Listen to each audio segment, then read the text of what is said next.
Price God. கர்த்தர் நல்லவர். இந்த நாளிலும் கூட ஆண்டவர் உங்களை ஒவ்வொருவரையும் இதனால் வரையும் பாதுகாத்து தம்முடைய கிருபையினாலும் அவருடைய இரக்கத்தினாலும் நம்மை வழிநடத்தி காத்து வந்திருக்கிறார். இந்த நாட்களில் நம்முடைய வாழ்க்கைக்கு எதிராக இருக்கிற சூழ்நிலைகளை கண்டு நாம் ஒருபோதும் சோர்ந்து போய்விடக்கூடாது. சில சூழ்நிலைகள் பார்க்கும் பொழுது இனி இதை எப்படி கடந்து போகிறோம், இதை கடந்து செல்வதற்கான பலன் என்னிடத்திலே இல்லையே என்று நீங்கள் நினைக்கலாம். ஆண்டவர் சோர்ந்து போறவனுக்கு பலன் கொடுக்கிறார் என்று ஏசாயா தீர்க்கதரிசனத்திலே நம்ம வாசிக்கிறோம்.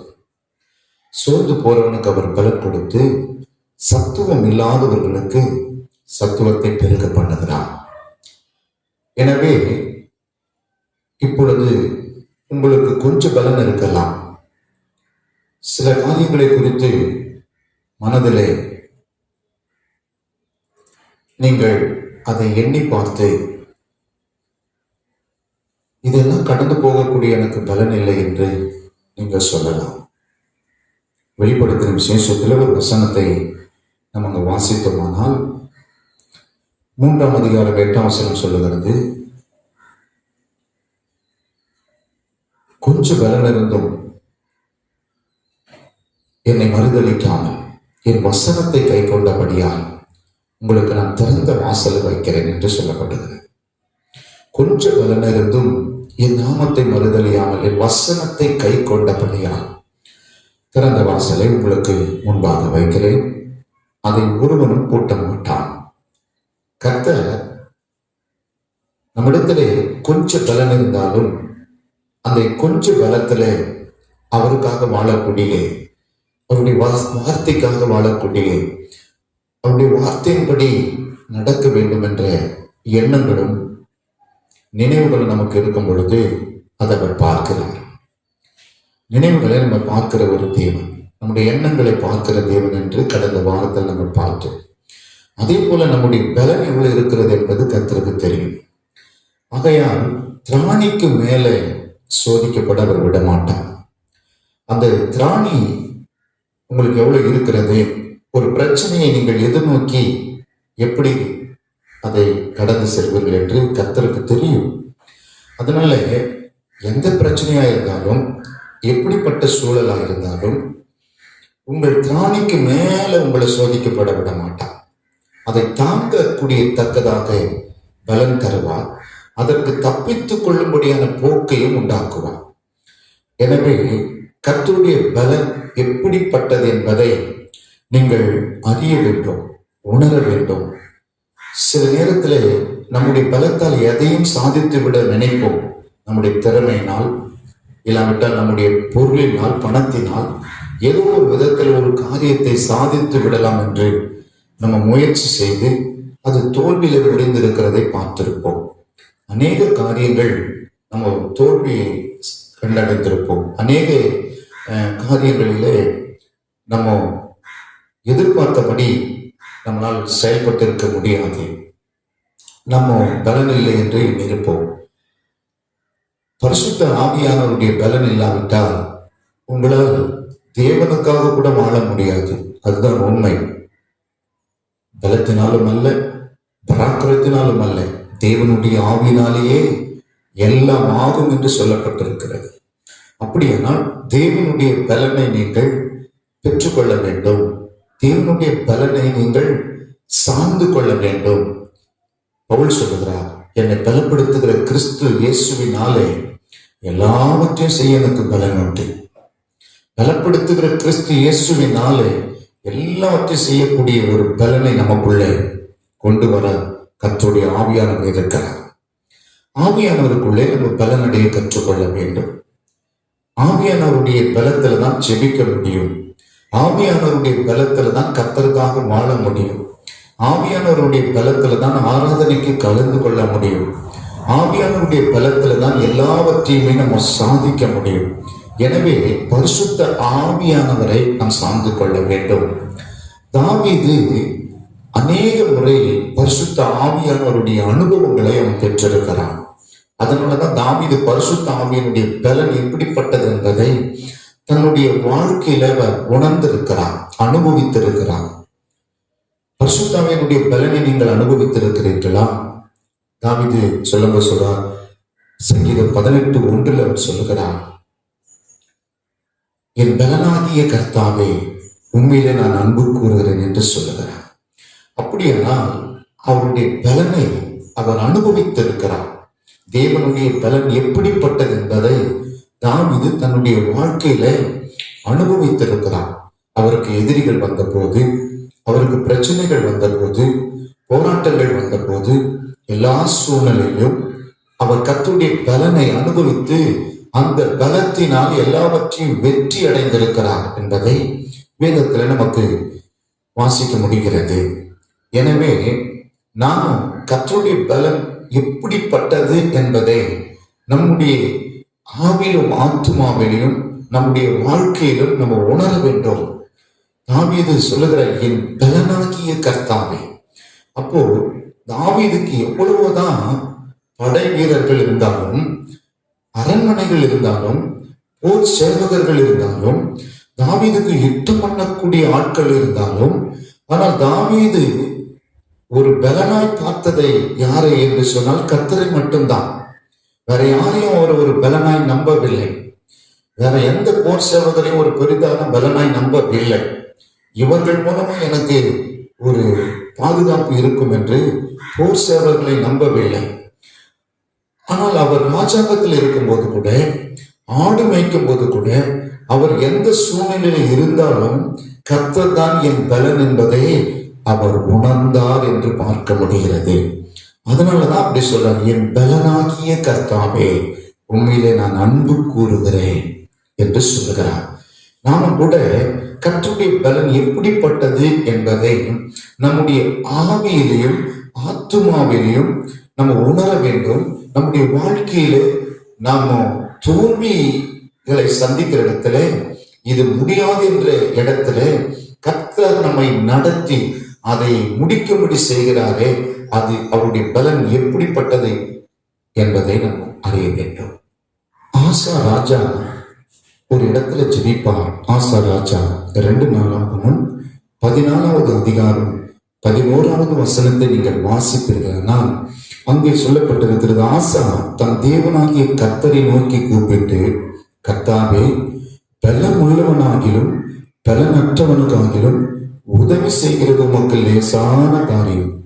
என் தேவனாகிய கர்த்தாவே எங்களுக்கு துணை நில்லும். உம்மை சார்ந்து உம்முடைய நாமத்திலே ஏராளமான இந்த கூட்டத்தை எதிர்த்து நிற்க வந்தோம். கர்த்தாவே நீர் எங்கள் தேவன், மனுஷர் உம்மை மேற்கொள்ள விடாதையும் என்று சொல்லிக்கிறார். இந்த ஆசா ராஜா அவர் ராஜபார காலத்திலே எதிரிகள் அவரை சூழ்ந்து கொண்டார்கள். எதிரிகள் வரும் பொழுது இவ்வளோ கூட்டத்தை எதிர்த்து நிற்க எங்களுக்கு பலன் இல்லை. அவர் பலத்தை பார்க்கிறார், எனக்கு பலன் இல்லை என்று சொல்லுகிறார். ஆனால் பலன் இல்லாத அவர் செய்த ஒரு காரியம் என்ன அப்படின்னு பார்த்தீங்கன்னா, கர்த்தரை சார்ந்து கொள்ளுகிறார். இன்றைக்கு உங்களுக்கு பலன் இல்லையா? உங்களுக்கு ஒரு காரியத்தை எதிர்நோக்கக்கூடிய விசுவாசம் இல்லையா? இது என்னால் செய்ய முடியாது என்று நினைக்கிறீர்களா? கர்த்தரை சார்ந்து கொள்ளுங்கள். கர்த்தர் உங்கள் பட்சத்தில் இருப்பார். கர்த்தர் உங்களுக்காக யாவையும் செய்து முடிப்பார். பாருங்கள், அழகாய் அவர் சார்ந்து கொண்டார். அவர் சொல்றார், ஆசா தேவனாகி கர்த்தரை நோக்கி கூப்பிட ஆரம்பித்து விட்டார். கர்த்தாவே பலம் உள்ளவனுக்காகிலும் பலனற்றவனுக்காகிலும் உதவி செய்யறது உமக்கு லேசான காரியம். பலனே இல்லாதவனுக்கு உதவி செய்யறது உமக்கு லேசான காரியம். பலமுள்ளவனா இருக்கிறவனுக்கும் உதவி செய்யறது லேசான காரியம். ஆனா மனுஷர் உண்மை மேற்கொள்ள விடாமையும் யுத்தம் பண்ண வந்தது ஆசா ராஜாவை எதிர்த்து ஜனங்கள், யூத ஜனங்களை எதிர்த்து, ஆனால் அவர் சொல்லுகிறார், மனுஷர்கள் உண்மை மேற்கொள்ள விடாது எந்த அளவுக்கு தேவனோடு கூட அவர் தன்னை இணைத்துக் கொள்ளுகிறார் என்பதை காண முடிகிறது. அப்போ அப்படி ஜெபித்த அந்த ஜபத்தை கேட்ட ஆண்டவர், அப்பொழுது கர்த்தர் அந்த எத்தியோப்பியரை ஆசாவுக்கும் ஈராவுக்கும் முன்பாக முறையடித்ததினால் எத்தியோப்பியர் ஓடி போனார்கள். ஆசா ராஜாவுக்கு முன்பாக வந்த அவ்வளவு கூட்டமும் ஓடி போகத்தக்கதாக அவங்களை ஆசா ராஜா மேற்கொள்ளக்கூடிய ஒரு பலனை கர்த்தர் கொடுத்தார். கர்த்தர் அங்கே யுத்தம் பண்ணினார். தாவீது அடிக்க ஒரு முறை சொல்லுவார், ஆண்டவரே, உன்னுடைய பலன், உம்முடைய கிருபை, உம்முடைய இறக்கம் எனக்கு அடைக்கலம் என்று சொல்லுவார். கர்த்தர் என் கோட்டையும் என் பலனுமானவர், எனக்கு அடைக்கலமானவர் என்று சொல்லுவார். அப்போ இன்றைக்கு கர்த்தருடைய பிள்ளைங்க எத்தனை பேர் தேவனுடைய பலனை விரும்புகிறீர்கள்? தேவனுடைய அடைக்கலத்துக்குள்ளே இருக்க விரும்புகிறார்கள்? தேவனை சார்ந்து வாழ விரும்புகிறார்கள்? கர்த்தரே எனக்கு இந்த காரியத்திலே ஒரு வெற்றி தருவார் என்று எத்தனை பேர் ஆண்டவரை நோக்கி கூப்பிடுகிறார்கள்? இன்றைக்கு அப்படிப்பட்ட விசுவாசம் உள்ள ஆசா ராஜாக்கள் இல்லையே. அப்படிப்பட்ட தாவீதுக்கள் இன்றைக்கு குறைவாகவே இருக்கிறார்கள். ஆசா ராஜாவுக்கும் தாவீதுக்கும் பழைய ஏற்பாட்டு காலத்தில் கிடைத்த விசுவாச பக்தர்களுக்கு கிடைக்காத ஒரு சிலாக்கியம் நமக்கு கிடைத்திருக்கிறது. அது என்னவென்றால், இயேசு கிறிஸ்துடைய ரத்தம், இயேசு கிறிஸ்துடைய மீட்பு நமக்கு உண்டாயிருக்கிறது. இயேசு நமக்காக ரத்தம் சென்றிருக்கிறார். இயேசு கிறிஸ்து எப்பொழுதும் அவருடைய ரத்தம் நம்மை பலப்படுத்தும்படியாய், நம்மை பாதுகாக்கும்படியாய், நன்மையானவர்களை நமக்கு கொண்டு வந்து கொடுக்கிற இயேசு கிறிஸ்துவின் ரத்தமாக இருக்கிறது. அந்த ரத்தத்திடத்திலே நம்ம அடைக்கலம் புகுந்த போது, இந்த ரத்தத்திடத்தில் நம்ம போகும்போது ஒரு பலன் நமக்கு கிடைக்கிறது. எனவே கர்த்தருடைய பலனை நீங்கள் பெற்றுக்கொள்ள வேண்டும். கர்த்தருடைய பலன் நமக்கு இருந்தால் மட்டும்தான் நாம் எல்லாவற்றையும் சாதிக்க முடியும். இன்றைக்கு கர்த்தருடைய பலனை எப்படி நம்ம பெற்றுக்கொள்வது என்பதை குறித்து நம்ம சற்று ஆழமாக கவனித்தால், அப்போஸ்தலர் நடவடிக்கைகளில் 1ஆம் அதிகாரம் 8வது வசனம் சொல்லுகிறது, பரிசுத்த ஆவியானவர் உங்களிடத்தில் வரும் பொழுது நீங்கள் பலனடைவீர்கள். பரிசுத்த ஆவியானவர் வரும் பொழுதுதான் ஒரு பலன் நமக்கு கிடைக்கும். ஒரு பலன் நமக்கு கிடைக்கும். பரிசுத்த ஆவியானவரை சார்ந்து கொள்ள வேண்டும். பரிசுத்த ஆவியானவரை சார்ந்து கொள்ளும் பொழுதுதான் நமக்கு ஒரு நல்ல பலன் உண்டாகும். பரிசுத்த ஆவியானவர் பலப்படுத்துகிறவர், சோர்ந்து போன உங்களை பலப்படுத்துகிறவர், சத்துவம் இல்லாத உங்களுக்கு சத்துவத்தை கொடுக்கிறவர். பரிசுத்த ஆவியில நிரம்பி நீங்கள் ஜெபிக்கிறவர்களாக இருந்தால் நீண்ட நேரம் ஜெபிக்க முடியும். மாம்ச பலத்தில் எவ்வளவு நேரம் ஜெபிக்க முடியும்? மாம்ச பலத்தில் எப்படிப்பட்ட காரியங்களை செய்ய முடியும்? பரிசுத்த ஆவியானவருடைய பலன் நமக்கு வேண்டும். அப்படியெல்லாம் இந்த பரிசுத்த ஆவியானவரை நோக்கி நம்ம கூப்பிட வேண்டும். பரிசுத்த ஆவியானவர் கூப்பிடாமல் நம்ம இடத்துல வரமாட்டார். அவருடைய சுபாவம் அதுதான். பரிசுத்த ஆவியானவர் விரும்பாத ஒரு நபரிடத்துல போக மாட்டார். பரிசுத்த ஆவியானவரை பொறுத்தவரையிலும் அவரை அழைக்க வேண்டும். அவரிடத்துல நாம் இணைய வேண்டும். அவரிடத்துல நம்ம ஒரு வாஞ்சியாக இருக்க வேண்டும். ஆவியானவரே என்னை நிரப்பும் என்று கேட்க வேண்டும். பரிசுத்த ஆவியானவருடைய பலத்தை நீங்கள் பெற வேண்டும். பரிசுத்த ஆவியானவருடைய பலத்தை நீங்கள் பெற்றுக்கொண்டால் மட்டுமே எல்லாவற்றையும் நீங்கள் சாதிக்க முடியும். பாருங்க, பவுல் பரிசுத்த ஆவியிலே நிரம்பியிருந்ததுனாலதான் பலப்படுத்துகிற கிறிஸ்து இயேசுவினாலே எல்லாவற்றையும் செய்து முடிக்க எனக்கு பலன் உண்டு. எல்லாவற்றையும் செய்து முடிக்கக்கூடிய ஒரு பலனை உங்களுக்கு தருவார். பரிசுத்த ஆவியானவரை நீங்கள் வாஞ்சிக்க வேண்டும். இன்னைக்கு நிறைய பேருக்கு பரிசுத்த ஆவியானவர் மீது ஒரு விருப்பம் இல்லை. ஆவியானவர் இல்லாமல் யாராலையும் எந்த காரியத்தையும் சாதிக்க முடியாது. பரிசுத்த ஆவியானவருடைய அந்த வல்லமைய அபிஷேகத்தை பெறாமல் பழைய ஏற்பாட்டு காலத்தில் ஆகிட்டும் புதிய ஏற்பாட்டு காலத்தினுடைய பக்தர்களாகிட்டும் பரிசுத்த ஆவியினுடைய அந்த அனுபவம் இல்லாமல் அவர்கள் வெற்றி அடைந்தது இல்லை. வேதம் ஒரு வெற்றி அடைந்த மனிதனை குறிப்பிட்டு காண்பிக்குமானால் அவன் பரிசுத்த ஆவியின் அபிஷேகம் பண்ணப்பட்டவனாக இருப்பான். அவன்தான் வெற்றி உள்ள ஒரு வாழ்க்கை வாழ்ந்திருக்கிறான் என்பதை பார்க்க முடியும். நீங்கள் வேதத்தில் ஆதியாகமத்திலிருந்து வெளிப்படுத்தின ஒரு விசேஷ வரையும் பார்க்கும்போது கர்த்தருடைய ஆவியானவர் எந்த ஒரு மனிதன் மீது இறங்கினாரோ அந்த மனிதன் தான் கர்த்தருக்காக பெரிய காரியங்களை செய்திருக்கிறான். இந்த உலகத்தில் அவனுக்கு ஏற்பட்ட எல்லா பிரச்சனைகளிலும் ஜெயம் எடுத்திருக்கிறான், வெற்றி வாழ்க்கை வாழ்ந்திருக்கிறான் என்பதை பார்க்க முடியும். தாவீதின் மேல் கர்த்தருடைய ஆவியானவர் இறங்கினதுனாலதான் கோலியாத்தின் மேல் தாவீது ஜெயம் கொள்ள முடிந்தது. எப்பொழுதும் பரிசுத்த ஆவியானுடைய பலன் உங்களுக்கு வேண்டும் என்று நீங்கள் விரும்ப வேண்டும். இன்றைக்கு நிறைய பேர் எல்லாத்துலயும் பலன் பார்க்கறாங்க. இதை சாப்பிட்டா நல்ல பலன் கிடைக்கும், சரீரத்துல அதை சாப்பிட்டா நல்ல பலன் கிடைக்கும்னு சொல்றாங்க.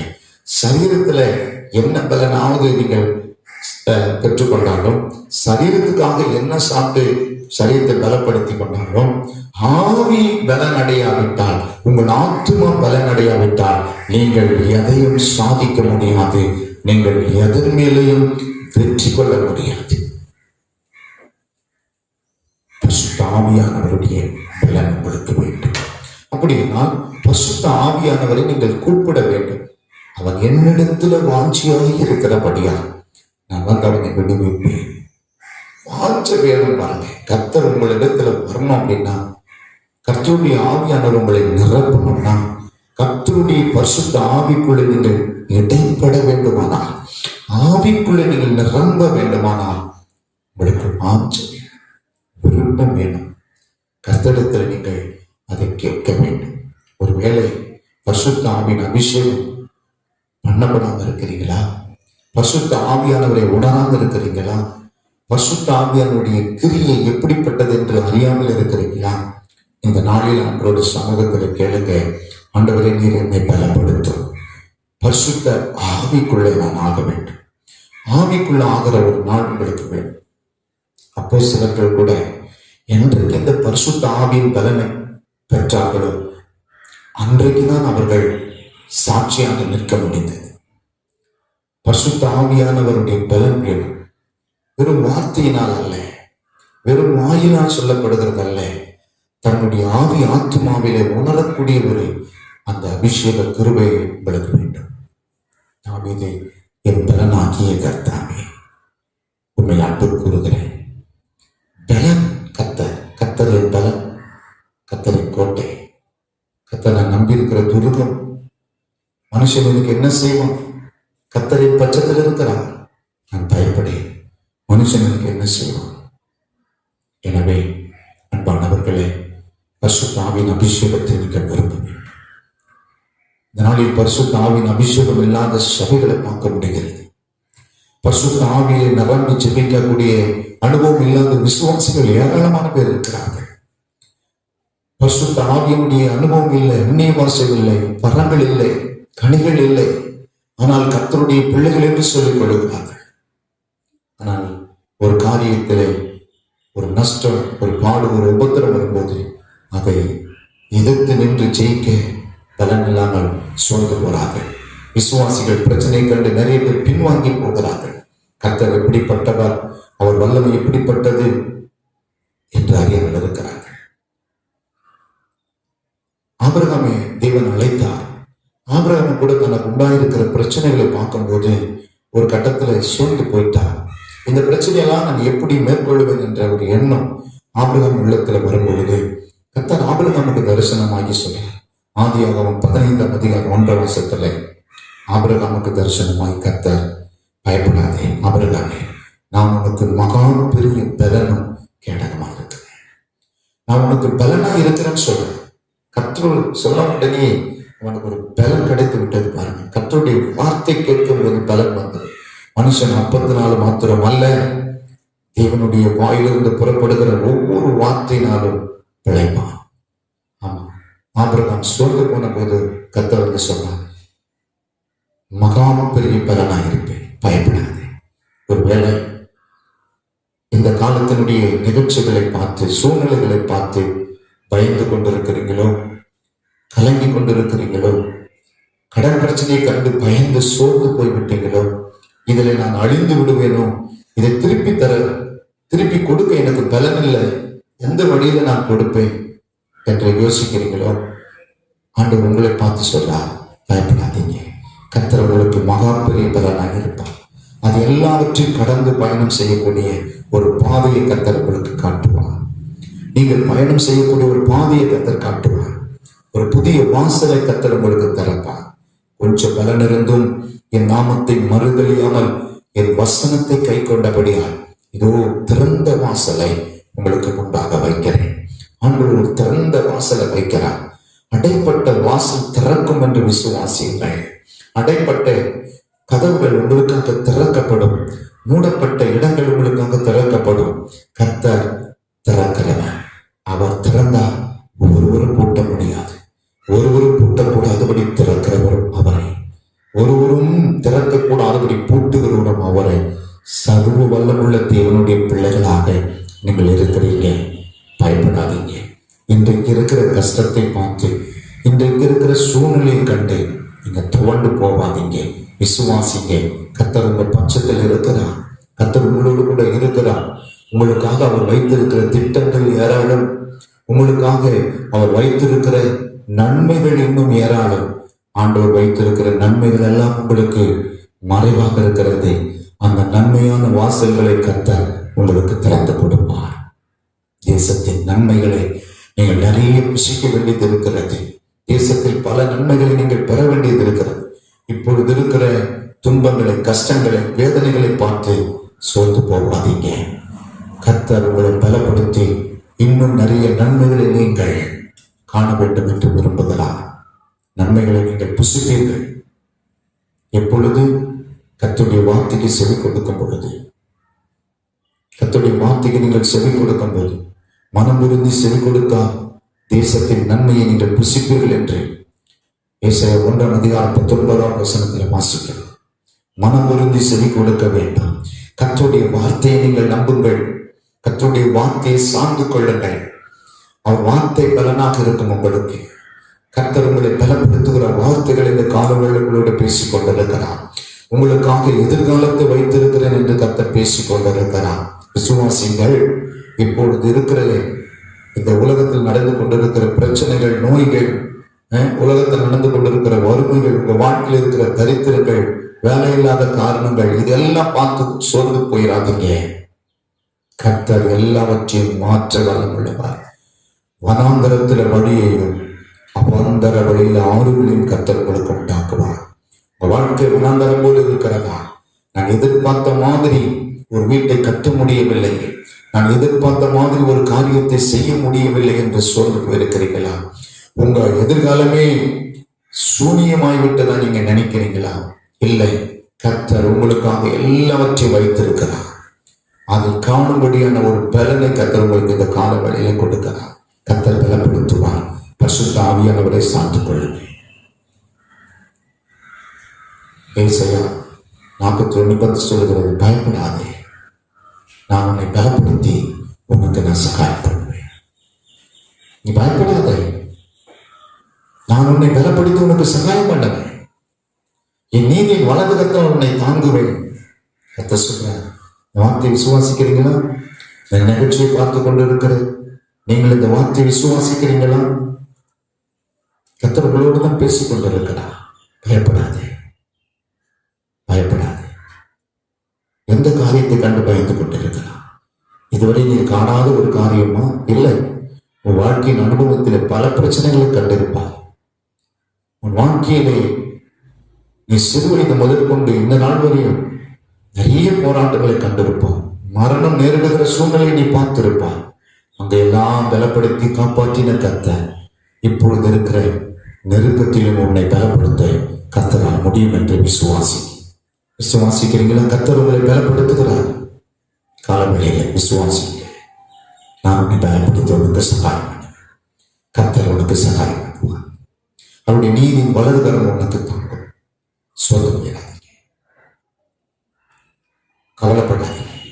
பலப்படுத்துகிற கிறிஸ்து இயேசுவினாலே எல்லாவற்றையும் செய்ய பலன் உண்டே என்று சொல்லுங்க. இருக்கிற இடத்துல எல்லாரும் சொல்லுவோமா, கர்த்தர் என்னை பலப்படுத்துவார். சொல்லுங்க பாப்போம், கர்த்தர் என்னை பலப்படுத்துவார். எத்தனை பேர் சொல்றீங்க கர்த்தர் என்னை பலப்படுத்துவார்?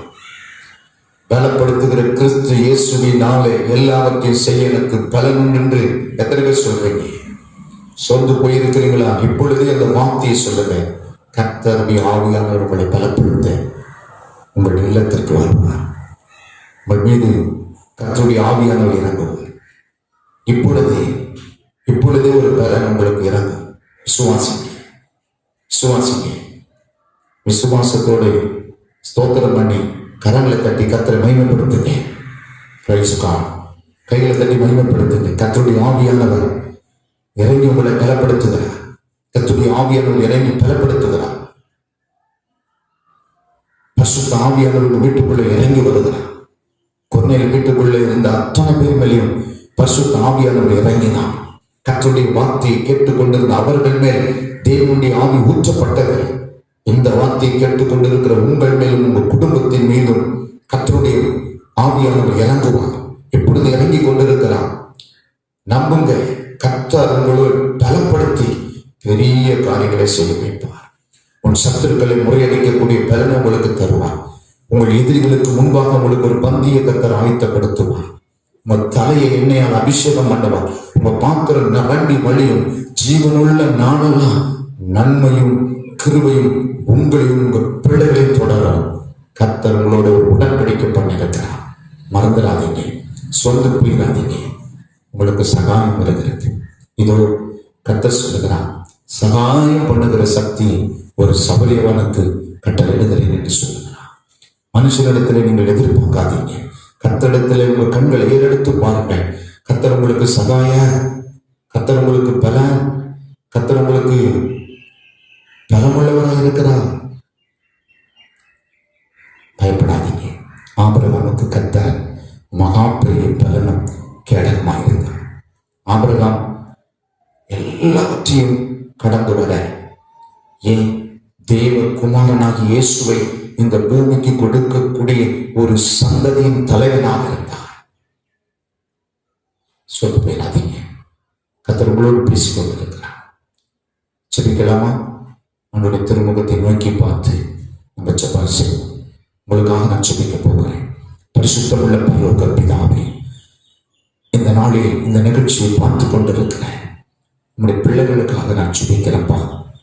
கர்த்தருடைய ஆவியானவர் உடைய பிள்ளைகள் மீது இறங்க மாட்டவரே. இதை யாரெல்லாம் பார்த்து கொண்டிருக்கிறார்களோ, இந்த நிகழ்ச்சியில சத்தத்தை யாரெல்லாம் கேட்டுக் கொண்டிருக்கிறார்களோ, அவர்கள் ஒவ்வொருவர் மேலும் பரிசுத்த ஆவியானவர் இறங்கி அவர்களை பலப்படுத்தினப்பா. ஓ, உம்மால எல்லாம் கூட மாட்டவரே. பலம் உள்ளவனுக்காகிலும் பலனற்றவனுக்காகிலும் உதவி செய்கிறது லேசான காரியம். இப்பொழுது பலனற்ற நிலையில் இருக்கிற உடைய விசுவாச பிள்ளைகளுக்காக நான் சொல்லிக்கிறேன். ஓ, விசுவாசத்துல பின்வாங்கி இருக்கிற ஒவ்வொருவரையும் பரிசுத்த ஆவியானவர் தொடுதாப்பா. ஓ, இந்த நிகழ்ச்சியை பார்த்து கொண்டிருக்கிற ஒவ்வொரு வீட்டுக்குள்ள இப்பொழுது கர்த்தருடைய ஆவியானவர் இறங்கட்டும் என்று நான் சொல்லிக்கிறேன். எல்லா பலவீனங்களும் வியாதிகளும் குடும்பத்தின் சாபங்களும் வெளியேறுவதாக இயேசுவின் நாமத்தினாலே கர்த்தருடைய ராஜ்யமும் வல்லமையும் உங்களுடைய பிள்ளைகள் வீட்டுகளுக்குள்ள வெளிப்படுத்த மாட்டவரே. கர்த்தர் இடைப்படுங்க. கர்த்தர் இடைப்படும். பரிசுத்த ஆவியானவர் இப்பொழுது இறங்கும்படிக்கு நான் சொல்லிக்கிறேன். இதோ ரைட் நவ், இப்பொழுது கர்த்தருடைய வல்லமை ஒவ்வொருவரையும் தொடர்ந்து நான் சொல்லிக்கிறேன். ஆண்டவரே, விசுவாசிங்க. விசுவாசத்தோடு செபிங்க. கர்த்தருடைய ஆவியானவர் உங்களை நிரப்புகிறார். விசுவாசத்தோடு செபிங்க. விசுவாசத்தோடு ஆண்டவரை நோக்கி கூப்பிடுங்க. கர்த்தருடைய பிரசனங்களை நிரப்புகிறது. வீட்டுக்குள்ள கர்த்தருடைய பிரசனம் இறங்கி வருகிறது. கர்த்தருடைய ஆவியானவர் இறங்கி வருகிறார். தேங்க்யூலா. நன்றி ஆண்டவரே. நன்றியோடு ஸ்தோத்திரிக்க. ஒவ்வொரு நாளும் அதிகாலையில் எழுந்து ஜெபிக்கிற பழக்கத்தை வைத்துக் கொள்ளுங்க ஆண்டவர். ஒவ்வொரு நாளும் உடைய பிள்ளைகள் அதிகாலையில் எழுப்பி ஜெபிக்க வைங்க ஆண்டவரை. ஒரு ஜெப ஆவியை கர்த்தர் ஊற்றுங்க. கொஞ்சம் பலனமா இருக்குது, ஜெபிக்க முடியல, ஜெபிக்கலான்னு பார்க்கிற ஜெபிக்க பலன் இல்லை ஆண்டவர். சோர்ந்து போயிருக்கிற உடைய பிள்ளைகளை பலப்படுத்துங்க, காத்துக்கொள்ளுங்க. நீங்க அப்படி செய்கிற கிருபைக்காக நன்றி செலுத்துகிறோம். துதி கன மகிமை உமக்கே செலுத்துகிறேன். இயேசுவின் நாமத்தில் ஜெபிக்கிறேன். Amen. Amen. God bless you.